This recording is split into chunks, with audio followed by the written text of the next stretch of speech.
নমস্কার বন্ধুরা, আমার জগা খিচুড়িতে তোমাদের সবাইকে স্বাগত জানাই। বন্ধুরা, আজকে আমি তোমাদের সঙ্গে শুক্তোর রেসিপি শেয়ার করব। তবে এই শুক্তোটা কিন্তু আমি লাউ দিয়ে বানাবো।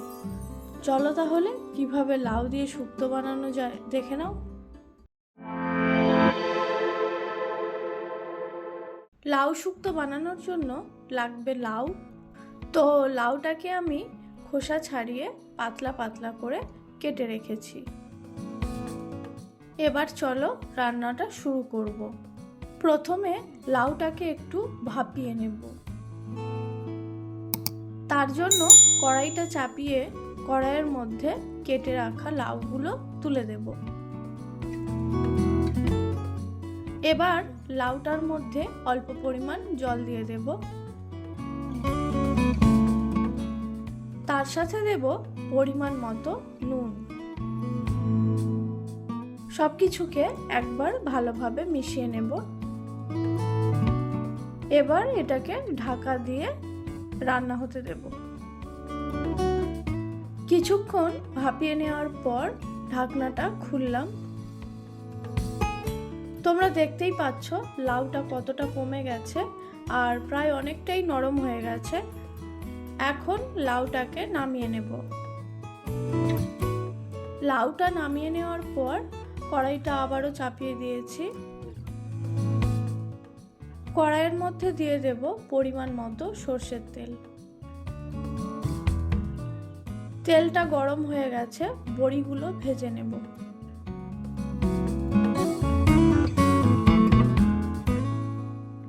বড়িগুলো বেশ লাল করে ভেজে নেওয়া হয়ে গেছে, উঠিয়ে নেব।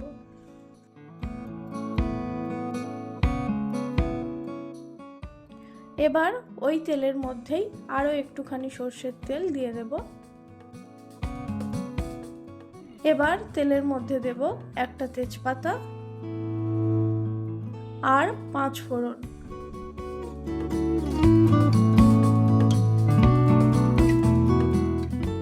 ফোড়নটা একটু ভাজা হলে ওর মধ্যে দিয়ে দেব আদা বাটা। আদা বাটাটা দিয়ে একটু ভেজে নেব।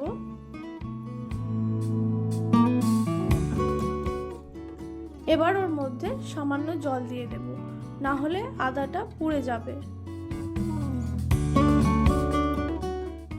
জলটা দেওয়ার পর ওর মধ্যে দেব পরিমাণ মতো নুন আর দেব হলুদ গুঁড়ো।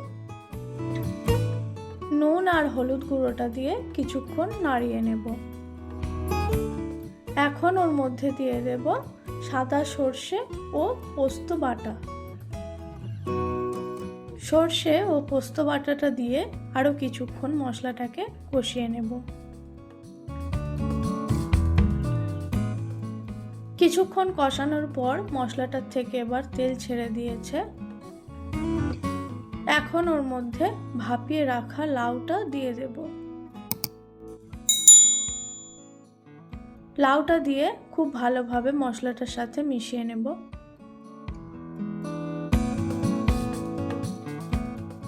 এখন ওর মধ্যে দিয়ে দেব চিনি। চিনিটা দিয়ে আরো একবার খুব ভালোভাবে মিশিয়ে নেব। এবার ওর মধ্যে দিয়ে দেব দুধ।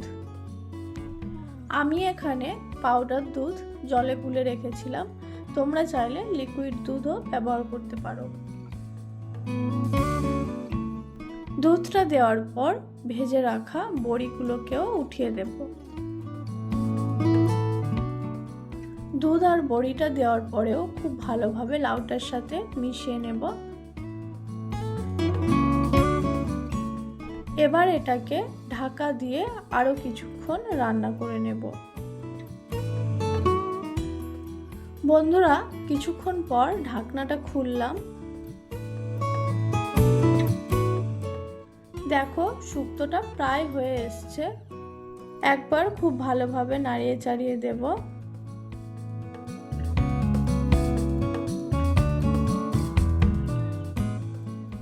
লাউটাও দেখো খুব ভালোভাবে সিদ্ধ হয়ে গেছে। এখন গ্যাসের ফ্লেমটা বাড়িয়ে দিয়ে শুক্তোর জলটা আরও একটু শুকিয়ে নেব। বেশ কিছুক্ষণ নাড়িয়ে চাড়িয়ে নেওয়ার পর এখন শুক্তোর ঝোলটা অনেকটাই শুকিয়ে এসছে।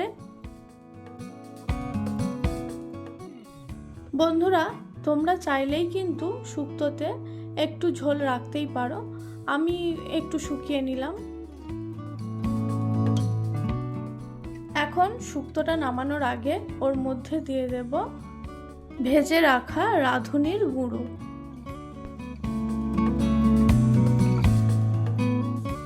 রাঁধুনি গুঁড়োটা দিয়ে খুব ভালোভাবে মিশিয়ে নিলেই রেডি লাউ শুক্তো।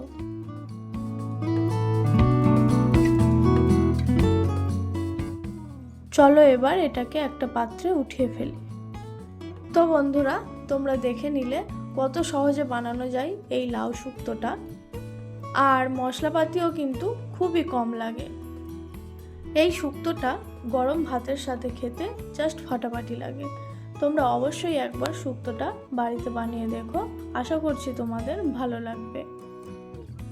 তো আমার এই শুক্তোর রেসিপিটা তোমাদের কেমন লাগলো অবশ্যই কমেন্ট করে জানিও, আর আমার ভিডিওগুলো যদি তোমাদের ভালো লাগে তাহলে লাইক করে দিও ও আমার চ্যানেলটিকে সাবস্ক্রাইব করে দিও।